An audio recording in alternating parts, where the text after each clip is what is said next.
नमस्कार, आप देख रहे हैं इंडिया न्यूज हरियाणा और मैं हूं आपके साथ आयुष चित्रांश। चलिए अब शुरुआत करते हैं फटाफट 100 की। ईंधन की बढ़ती कीमतों के विरोध में संयुक्त किसान मोर्चा के आह्वान पर किसानों ने देश भर में प्रदर्शन किया। 2 घंटे तक प्रदर्शन करके किसानों ने रोष जताया। किसान नेता गुरनाम चंडूरी ने वीडियो जारी किया। किसानों से अपील करते हुए कहा, देश भर में कहीं भी जाम न लगाया जाए। हाईवे पर सड़क के साइड में वाहन को खड़ा करके रोष प्रदर्शन करना है। कुरुक्षेत्र में संयुक्त किसान मोर्चा के आह्वान पर किसानों ने प्रदर्शन किया। एसडीएम कार्यालय के सामने जीटी रोड पर ट्रैक्टरों की कतार बनाकर किसानों ने विरोध जताया। भिवानी में महंगाई को लेकर किसानों ने प्रदर्शन किया। भिवानी हिसार राष्ट्रीय राजमार्ग पर गांव प्रेमनगर के पास किसानों ने काले झंडे लेकर रोष जताया। आंदोलन को तेज करने की चेतावनी दी। किसानों ने दोपहर 12 बजे तक हॉर्न बजाकर विरोध जताया। कहा, सरकार को जगाने का मकसद से हॉर्न बजाए गए। कैथल में संयुक्त किसान मोर्चा के बैनर तले किसानों ने बढ़ती महंगाई, पेट्रोल, डीजल, रसोई गैस के दाम को लेकर के प्रदर्शन किया, नारेबाजी की। किसानों ने कहा कि आए दिन बढ़ती महंगाई से आम आदमी की कमर टूट गई है। अगर सरकार ने बढ़ती महंगाई पर काबू नहीं किया तो वो दिन दूर नहीं जब आम आदमी सड़कों पर उतरकर आंदोलन की राह पकड़ेगा। पेट्रोल और डीजल, रसोई गैस की बढ़ती हुई कीमतों के खिलाफ सिरसा में किसान सड़कों पर उतरे। किसानों ने ऊंट के पीछे गाड़ी को बांधकर रस्सी से खींचते हुए प्रदर्शन किया। किसानों ने सरकार के खिलाफ नारेबाजी करते हुए पेट्रोल, डीजल, रसोई गैस के दाम आधे करने की मांग की। जिले में दर्जन भर जगहों पर प्रदर्शन हुआ। प्रदर्शन को देखते हुए सुरक्षा के लिए हर चौक चौराहे पर पुलिस बल तैनात रही। करनाल में महंगाई और कृषि कानून को रद्द किए जाने की मांग को लेकर आंदोलनरत किसानों ने बुग्गी झोटे पर सिलेंडर रख करके प्रदर्शन किया। पानीपत टोल प्लाजा पर भारतीय किसान यूनियन के आह्वान पर सैकड़ों की संख्या में किसान एकजुट हुए। प्रदर्शन किया गया। महिलाएं भी इस धरने प्रदर्शन में शामिल हुई। अंबाला में भी किसानों ने सड़कों पर ट्रैक्टर खड़े करके बढ़ती हुई महंगाई के खिलाफ रोष जताया। इस दौरान किसानों ने ट्रैक्टर पर खाली गैस का सिलेंडर रखे। कहा, आम आदमी के रसोई का बजट पूरी तरह से बिगड़ गया। सोनीपत में संयुक्त किसान मोर्चा के आह्वान पर बढ़ती हुई महंगाई और कृषि कानून वापस लेने की मांग को लेकर शहर भर में प्रोटेस्ट किया गया। किसानों ने जिला उपायुक्त के जरिए राष्ट्रपति के नाम ज्ञापन सौंपा।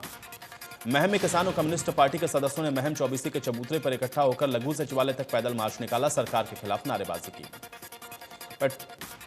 पेट्रोल, डीजल की कीमतें एक बार फिर से बढ़ा दी गई हैं। पेट्रोल 35 पैसे महंगा हो गया। इसके साथ ही डीजल का रेट भी 9 पैसे प्रति लीटर बढ़ा है।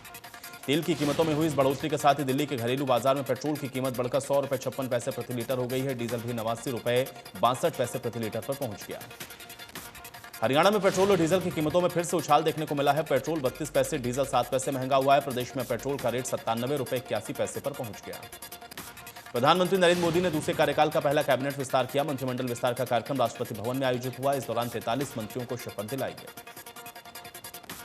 देश के नए रेल मंत्री अश्विनी वैष्णव ने कार्यभार संभाल लिया। उन्होंने पीयूष गोयल की जगह ली है। अश्विनी वैष्णव ने कहा कि रेल क्षेत्र में पिछले 67 वर्षों में शानदार काम किया गया। देश के नए स्वास्थ्य मंत्री मनसुख मांडविया ने पदभार संभाला। इस दौरान उन्होंने पहले पूजा पाठ की। मनसुख मांडविया गुजरात से बीजेपी के सांसद हैं। डॉक्टर हर्षवर्धन की जगह उनको स्वास्थ्य मंत्रालय दिया गया। स्वास्थ्य मंत्री मनसुख मांडविया ने कामकाज संभालने के बाद कहा कि मैं स्वास्थ्य मंत्री के रूप में प्रधानमंत्री की अपेक्षा के अनुरूप काम करने की कोशिश करूंगा। अनुराग ठाकुर को सूचना और प्रसारण मंत्रालय की जिम्मेदारी दी गई है। पदभार संभालते हुए अनुराग ठाकुर ने कहा कि प्रधानमंत्री ने जो जिम्मेदारी दी है, विश्वास व्यक्त किया है, उस पर खरा उतरने का हर संभव प्रयास करूंगा। किरण रिजिजू ने देश के नए कानून मंत्री के रूप में कार्यभार संभाल लिया। इससे पहले वो मंत्रालय रविशंकर प्रसाद के पास था। रिजिजू पहले खेल मंत्रालय की जिम्मेदारी संभाल चुके हैं। हरदीप पुरी ने पेट्रोलियम मंत्री के रूप में कामकाज संभाला। इसके साथ ही उनके पास शहरी विकास मंत्रालय की जिम्मेदारी भी है। हरदीप पुरी से पहले धर्मेंद्र प्रधान देश के पेट्रोलियम मंत्री थे। उन्हें अब शिक्षा मंत्रालय की जिम्मेदारी दी गई। जी किशन रेड्डी ने देश का नया संस्कृति और पर्यटन मंत्री बनाया गया। उन्होंने अपना पदभार संभाल लिया। इससे पहले प्रहलाद पटेल के पास संस्कृति मंत्रालय की जिम्मेदारी थी। महाराष्ट्र के पूर्व मुख्यमंत्री नारायण राणे को भी कैबिनेट में जगह मिली है। उन्हें एमएसएमई मिनिस्ट्री दी गई है। इससे पहले मंत्रालय नितिन गडकरी के पास था। आरपी सिंह ने अपना पदभार संभाल लिया। उन्हें इस्पात मंत्रालय की जिम्मेदारी दी गई है। जेडीयू कोटे से मंत्री बनाए गए हैं। आरसीपी सिंह जेडीयू के राष्ट्रीय अध्यक्ष भी हैं। वैक्सीन की कमी को लेकर एक बार फिर से कांग्रेस नेता राहुल गांधी ने केंद्र सरकार पर निशाना साधा। लिखा कि सरकार में बदलाव का मतलब यह है कि वैक्सीन की कमी अब नहीं रही। सीएम मनोहर लाल ने ट्वीट करके नवनियुक्त मंत्रियों को शुभकामनाएं दी। लिखा कि देश को प्रगति के पथ पर आगे बढ़ाने में आप सभी अपना महत्वपूर्ण योगदान देंगे तो शासन के नए आयाम स्थापित करेंगे, ऐसी कामना करता हूं। डिप्टी सीएम दुष्यंत चौटाला ने भी नवनियुक्त मंत्रियों को बधाई दी। ट्वीट करके लिखा कि हमें पूरा विश्वास है कि आपके ऊर्जावान नेतृत्व से देश के विकास को नई गति मिलेगी। सुप्रीम कोर्ट ने सीबीआई को पूर्व सीएम भूपेंद्र हुड्डा की तत्कालीन कांग्रेस सरकार में रियल एस्टेट डेवलपर को जमीन जारी करने की जांच करने के निर्देश दिए। सोना में नगर परिषद के चुनाव की तैयारियां शुरू। 9 जुलाई को नवीनतम वोटर सूची प्रकाशित की जाएगी। इसका आकलन करने के बाद मतदाता 16 जुलाई को एतराज दर्ज कर सकते हैं। इसका फैसला 27 जुलाई को होगा। 30 जुलाई को ऐतराज जातों के फैसले के खिलाफ उपायुक्त की अपील की जा सकेगी। इनका निर्णय उपायुक्त 4 अगस्त को लेंगे। अंतिम मतदाता सूची 18 अगस्त को प्रकाशित की जाएगी। फरीदाबाद से गुरुग्राम जाने वाली मेट्रो रेल के प्रस्तावित मेट्रो स्टेशन की लिस्ट डीएमआरसी और हरियाणा सरकार को भेजी गई है। फरीदाबाद बाटा चौक मेट्रो स्टेशन, गुरुग्राम वाटिका चौक स्टेशन तक इस रूट पर 8 मेट्रो स्टेशन प्रस्तावित है। कांग्रेस विधायक नीरज शर्मा ने कहा कि फरीदाबाद के विकास के लिए गुरुग्राम से मेट्रो को जोड़ना एक बड़ी उपलब्धि है। नीरज शर्मा ने मुख्यमंत्री का इसके लिए धन्यवाद किया। सोनीपत में लाल डोरा में बने हुए मकानों की रजिस्ट्री करवाकर मालिकाना हक दिलवाने का काम जोरों पर चल रहा है। जिले में सभी गांवों में लाल डोरे की ड्रोन की मदद से मैपिंग करने के बाद घर घर जाकर जानकारी इकट्ठा की जा रही है। गांव सांदलखुर्द में गांव में चौकीदार और ग्राम सचिव घर घर जाकर के लाल डोरे में बने मकान मालिकों की रजिस्ट्री करवाने को लेकर जानकारी ले रहे हैं। नारनौल हैपेड ऑयल मिल में आगजनी की जांच में जीएम, मैनेजर, फील्ड इंस्पेक्टर और क्लर्क को सस्पेंड किया गया। जीएम के सस्पेंड होने के बाद रेवाड़ी के जीएम को अतिरिक्त कार्यभार सौंपा गया। नारनौल हैफेड में आगजनी हुई थी। इसके चलते तकरीबन 3 करोड़ के नुकसान की आशंका जताई गई। काफी मात्रा में सरसों का तेल, बारदाना जलकर राख हो गया था। 8 साल की बच्ची पीजीआई चंडीगढ़ से सर्जरी करवाकर यमुनानगर घर लौट आई, लेकिन अभी भी मासूम खौफ में है। उसे खौफ से बाहर निकालने और हौसला देने के लिए चाइल्ड लाइन की टीम बच्ची से मिलने के लिए पहुंची। चाइल्ड लाइन डायरेक्टर को जब मासूम की मां ने पूरी आपबीती बताई तो उनकी टीम ने बहादुर मां के जज्बे को सलाम किया। बच्ची की मां ने हिम्मत दिखाते हुए आरोपी को पकड़वाया था। चाइल्ड लाइन की डायरेक्टर ने बताया कि दूसरी विजिट में भी भट्टे के मालिकों से मुलाकात नहीं हो पाई है, ना ही फोन पर बात हुई है। प्रशासन से मांग करेंगे कि ऐसा सर्कुलर जारी करवाएं जिससे भट्टा मालिकों की जवाबदेही सुनिश्चित हो सके। प्रदेश के कई जिलों में बाकी राज्यों में ज्वेलर्स की दुकानों को निशाना बनाकर लाखों की ज्वेलरी उड़ा ले जाने वाले अंतर्राज्यीय चोर गिरोह का पर्दाफाश किया गया। पुलिस ने गिरोह का भांडाफोड़ करते हुए 3 चोरों को पकड़ने में सफलता हासिल की है। डीएसपी ने बताया है कि पूछताछ में गिरोह ने 12 वारदातों को कबूला। चरखी दादरी में संयुक्त किसान मोर्चा के आह्वान पर खाप और किसान संगठनों ने बढ़ती महंगाई को लेकर के विरोध प्रदर्शन किया है। प्रदर्शन के चलते रोहतक चौक पूरी तरह से जाम हो गया। इसके बाद पुलिस ने इसको खुलवाया। सरकार पर वायदा खिलाफी का आरोप लगाकर झज्जर में नगर परिषद के सफाई कर्मचारी सड़कों पर उतर आए। जिला मुख्यालय पर इकट्ठे होकर के सफाई कर्मचारियों ने रोष जताया। शहर भर में प्रदर्शन किया। संगठन नेताओं ने मांग की कि सरकार जिन मांगों पर सहमति बन चुकी है उन्हें तुरंत लागू करने के आदेश जारी करे, नहीं तो सफाई कर्मचारी अनिश्चितकालीन धरने पर चले जाएंगे। कुरुक्षेत्र नए बस अड्डे पर मांग को लेकर के रोडवेज कर्मचारियों ने प्रदर्शन किया है। कर्मचारियों ने कहा है कि अधिकारी ढुलमुल रवैया अपना रहे हैं। मांगों को लेकर के दर्जनों बार सहमति बन चुकी है, लेकिन गुमराह किया जाता रहा। मामले को लेकर के रोडवेज महाप्रबंधक अशोक मुंजाल ने कहा कि कर्मचारियों को बातचीत के लिए बुलाया जाएगा। जायज मांगों को जल्द ही पूरा किया जाएगा। कुरुक्षेत्र के शाहबाद में सरकारी बस अड्डे पर सुविधाएं नहीं मिलने से लोगों को परेशानी हो रही है। पंखे और वाटर कूलर काम नहीं कर रहे हैं। इस वजह से भीषण गर्मी में यात्री गर्म पानी पीने को मजबूर है। कोसली क्षेत्र की जीवन रेखा हरियाणा एक्सप्रेस पिछले 25 साल से बंद है। ये फिर से पटरी पर दौड़ेगी। विधायक लक्ष्मण सिंह यादव ने इसको लेकर के जानकारी दी। विधायक लक्ष्मण यादव ने कहा है कि बताया कि हरियाणा एक्सप्रेस दिल्ली से हिसार लाइन पर चलाई जा रही थी, लेकिन पहले दिल्ली, रेवाड़ी, भिवानी वाया हिसार जाती थी। फरीदाबाद में नगर निगम आयुक्त ने कहा कि खूरी गांव से अवैध अतिक्रमण हटाने के लिए 19 जुलाई तक का समय प्रशासन के पास है और अतिक्रमण हटाने के लिए सभी तैयारियां पूरी कर ली गई। नगर निगम आयुक्त ने कहा है कि कुछ लोगों का अनुरोध आया है कि वो अपने घरों में सामान ले जाना चाहते हैं और ऐसे में वो जो सामान ले जाने के लिए समय उनको दिया गया है, ट्रक की सुविधा भी उनको उपलब्ध करवाई गई।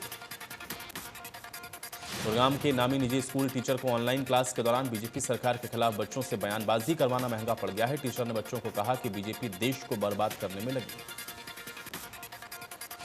ऑनलाइन क्लास के दौरान सोशल साइंस की टीचर ने 10वीं कक्षा के स्टूडेंट को चैप्टर समझाते अचानक मौजूदा राजनीतिक हालातों पर चर्चा करना शुरू कर दिया और शिकायत पर टीचर ने इस्तीफा भी दे दिया।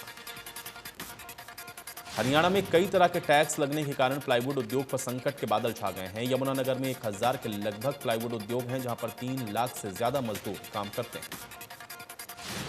ऑल इंडिया प्लाईवुड एसोसिएशन के राष्ट्रीय अध्यक्ष का कहना है कि यमुनानगर किराए में 15 से 20% का इजाफा होने से खरीदार पीछे हटने लगे हैं। इसी के चलते प्लाईवुड की बिक्री कम हो गई। कालावाली के गांव देसू मलकाना के लोगों ने बिजली घर पर धरना प्रदर्शन किया है। गांव में पिछले 1 सप्ताह से बिजली की समस्या है। एसडीओ से लिखित आश्वासन मिलने के बाद लोगों ने धरना समाप्त किया। कुरुक्षेत्र में झांसा रोड मार्ग पर बिजली की समस्या को लेकर लोगों ने जाम लगाया। कई गांव के किसानों ने सड़क मार्ग को ठप कर दिया। ट्यूबवेल के बिजली कनेक्शन और व्यवस्था ठप होने पर ग्रामीणों में रोष है। भवानीखेड़ा में नगरपालिका प्रशासन पे 4 गांवों के किसानों ने खेतों के मुख्य रास्ते पर अवैध कब्जा करके रास्ता रोकने का आरोप लगाया। प्रशासन के खिलाफ नारेबाजी की। किसानों का कहना है कि नगरपालिका प्रशासन ने 4 गांवों के खेतों के करीब 22 फुट के रास्ते पर साल 2003 से कब्जा किया हुआ है। इसको खुलवाने की मांग को लेकर कई बार प्रशासनिक अधिकारियों को शिकायत दी जा चुकी है। रादौर की यमुना नदी के साथ सटे गांव गुमथला में बाढ़ बचाव कार्य अभी भी अधूरे पड़े हैं, जबकि ठेकेदार को यह काम 30 जून तक पूरा करके देना था। इसको लेकर के स्थानीय लोगों में रोष का माहौल बना हुआ है। लोगों का कहना है कि बाढ़ कार्यों में जो मटेरियल इस्तेमाल किया जा रहा है वो भी सही नहीं है। अधिकारियों ने जल्द ही काम पूरा होने की बात कही। यमुना नदी में अक्सर पानी ज्यादा आने से कई गांव इससे प्रभावित होते हैं। लोगों को भारी नुकसान होता है और ऐसे में रादौर के गुमथला गांव में बाढ़ राहत कार्य अभी भी अधूरा पड़ा है। कैथल में 1367 दिव्यांगों को 43 लाख रुपए के सहायक उपकरण बांटे गए हैं। डीसी ने बताया है कि जरूरतमंद उपकरण के लिए रेड क्रॉस सोसाइटी के नाम रजिस्टर करवा सकते हैं। डीसी ने कहा है कि सरकार दिव्यांगजनों को कई योजनाओं के जरिए सशक्त बनाने की कोशिश कर रही है और अंतिम पायदान पर खड़े लोगों का उत्थान हमारी प्राथमिकता है। कैथल के 2 गांव पूरी तरह से कोरोना मुक्त हो गए हैं। डीसी ने ग्रामीणों की सराहना की है। कहा है कि ग्रामीणों की तत्परता से ही संभव हो पाया है। बाकी गांव के लोगों को भी इन गांवों से प्रेरणा लेनी चाहिए। कोरोना के केसों में बढ़ोतरी होते ही दोनों गांवों ने मुनादी करवाकर लोगों को जागरूक किया है। इसको ग्रामीणों ने गंभीरता से लिया है। ग्रामीणों ने समय समय पर सैनिटाइज कर गांव को कोरोना मुक्त रखने का प्रयास किया। करनाल में कोरोना की दूसरी लहर का ग्राफ लगातार घट रहा है। मरीजों के आंकड़ों में लगातार कमी आ रही है और इस बीच जिले के 4 सीएचसी में ऑक्सीजन प्लांट लगाने की तैयारी की जा रही है। तीसरी लहर की संभावना के चलते सीएचसी में 20 ऑक्सीजन बेड का इंतजाम किया गया है। जनरल अस्पताल में 30 बेड और मेडिकल कॉलेज में 60 बेड बच्चों के लिए बनाए गए।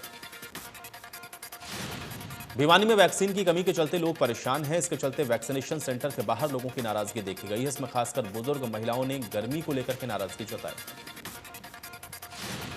टीकरी बॉर्डर पर पंजाब सरकार ने किसानों के लिए वैक्सीन भेजी है। बताया जा रहा है कि किसानों को चिकित्सा सुविधा दे रही 5 रिवर हार्ट एसोसिएशन ने पंजाब सरकार से किसानों को वैक्सीनेट करने की अपील की है। एसोसिएशन के रिक्वेस्ट पर मोहाली से डॉक्टर्स की एक टीम 2000 किसानों के लिए वैक्सीन लेकर टीकरी बॉर्डर पहुंची है। बताया जा रहा है कि रजिस्ट्रेशन प्रोसेस के बाद ही किसानों को यह वैक्सीन लगाई गई। सिरसा में भारतीय किसान यूनियन और बावल में 84 के लोगों ने किसानों के समर्थन में ट्रैक्टर रैली निकाली है। इस दौरान किसान नेताओं ने कहा कि जब तक एमएसपी पर कानून नहीं बनता, तीनों कृषि कानून वापस नहीं होते, धरना जारी रहेगा। हिसार जिले में खेतों में गैस पाइपलाइन बिछाने के चलते किसान परेशान हैं। इसको लेकर के वो कई बार प्रशासन को शिकायत दे चुके हैं, लेकिन फिर भी इसका कोई समाधान नहीं हुआ। गैस पाइपलाइन बिछाने से नाराज किसानों ने डिप्टी स्पीकर रणबीर गंगवा के आवास का घेराव किया है। सुरक्षा व्यवस्था को लेकर के आवास के बाहर भारी पुलिस फोर्स तैनात की गई। करनाल के सेक्टर 13 में एक बुजुर्ग का शव फंदे से लटका मिला है। घर में दोनों बुजुर्ग पति पत्नी रहते हैं। बताया जा रहा है कि बुजुर्ग ने खुदकुशी की है। पुलिस के मुताबिक बुजुर्ग काफी वक्त से तनाव में चल रहे थे। गोहाना पुलिस ने अवैध शराब से भरी 2 अलग-अलग गाड़ियों को बरामद किया है। पुलिस को अवैध शराब सप्लाई करने की सूचना मिली थी। नाकेबंदी के दौरान दोनों गाड़ियों से 590 अवैध शराब की पेटियां बरामद की गई। डाक पार्सल की गाड़ियों में भरकर चंडीगढ़ से यूपी में अवैध तरीके से शराब की सप्लाई की जा रही थी। कैंटर से 370 पेटी तो पिकअप से 220 पेटी अवैध अंग्रेजी शराब मिली। सोना में श्रीराम फाइनेंस के ऑफिस में आग लगने से अफरा तफरी मच गई। दफ्तर की 3री मंजिल पर लगी आग की सूचना लोगों ने फायर ब्रिगेड को दी। 1 घंटे की कड़ी मशक्कत के बाद 3 फायर ब्रिगेड ने आग पर काबू पाया है। आग लगने की वजह बैटरी फटना बताया जा रहा है। नुकसान को लेकर के आकलन किया जा रहा है। सिरसा की जेजे कॉलोनी में 2 पक्षों में विवाद अभी भी जारी है। सिकली घर समाज के युवाओं को गिरफ्तार करने के विरोध में सिकली घर समाज के लोग एकजुट हुए हैं और विरोध जताया। सिकली घर समाज के लोगों ने किन्नरों के खिलाफ भी नारेबाजी की मांग की है कि रोड जाम करने वाले किन्नरों पर मामला दर्ज करके उनकी गिरफ्तारी की जाए। करनाल में रंबा गांव के पास व्यक्ति का शव बरामद किया गया है। मृतक की पहचान यूपी के गंगोह निवासी के तौर पर हुई है। मृतक के परिजनों ने लूटपाट और हत्या की आशंका जताई। स्पेशल टास्क फोर्स रोहतक की टीम ने हत्या और हत्या के प्रयास में 25,000 के इनामी आरोपी को गोहाना से पकड़ा है। आरोपी ने झज्जर में एक शख्स की गोली मारकर हत्या कर दी थी। यमुनानगर के गांव में मोबाइल चोरी के आरोप में 2 युवकों को रस्सियों से बांधकर कुछ ग्रामीणों ने पीटा है। इसका वीडियो भी सोशल मीडिया पर वायरल हुआ है। जम्मू कश्मीर में आतंकवाद का सफाया करने के लिए सुरक्षा बलों का एक्शन जारी है और इसी कार्रवाई में पिछले 24 घंटे में 5 आतंकियों को मार गिराया गया। इन 5 आतंकियों को 3 अलग-अलग एनकाउंटर्स में मारा गया है, जिसमें आईजीपी कश्मीर विजय कुमार ने इस कार्रवाई के लिए पुलिस और सुरक्षा बलों को बधाई दी। हिमाचल प्रदेश के पूर्व मुख्यमंत्री और कांग्रेस नेता वीरभद्र सिंह का 87 साल की उम्र में निधन हो गया। लंबी बीमारी से जूझने के बाद शिमला के Indira Gandhi medical college and hospital में उन्होंने अंतिम सांस ली। वीरभद्र सिंह पिछले करीब 2 महीने से अस्पताल में भर्ती थे। उन्होंने 2 बार कोरोना को मात भी दी। पिछले 2 दिनों से उन्हें सांस लेने में दिक्कत हो रही थी। इसके बाद उनको वेंटिलेटर सपोर्ट पर रखा गया था। वीरभद्र सिंह 6 बार हिमाचल प्रदेश के मुख्यमंत्री और 9 बार विधायक रहे। इसके साथ ही वो 5 बार सांसद भी चुने गए। वर्तमान में वो सोलन के अर्की से विधायक थे। सीएम मनोहर लाल ने ट्वीट करके वीरभद्र सिंह को श्रद्धांजलि दी है। लिखा है कि वरिष्ठ राजनेता, पूर्व केंद्रीय मंत्री और देवभूमि हिमाचल प्रदेश के पूर्व सीएम वीरभद्र सिंह के निधन अपूरणीय क्षति है। पूर्व सीएम भूपेंद्र हुड्डा ने भी ट्वीट करके वीरभद्र सिंह के निधन पर शोक जताया। लिखा कि अच्छे इंसान और स्नेही व्यक्तित्व वाले वीरभद्र सिंह से निजी संबंध थे। परिवार और समर्थकों के प्रति मेरी संवेदनाएं।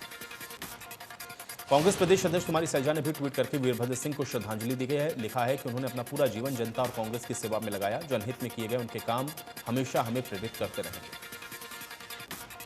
दीपेंद्र हुड्डा ने वीरभद्र सिंह के निधन पर ट्वीट करके दुख जताया। लिखा कि लोकप्रिय जन सेवक के रूप में उन्होंने देश की तरक्की में अपना विशिष्ट योगदान दिया।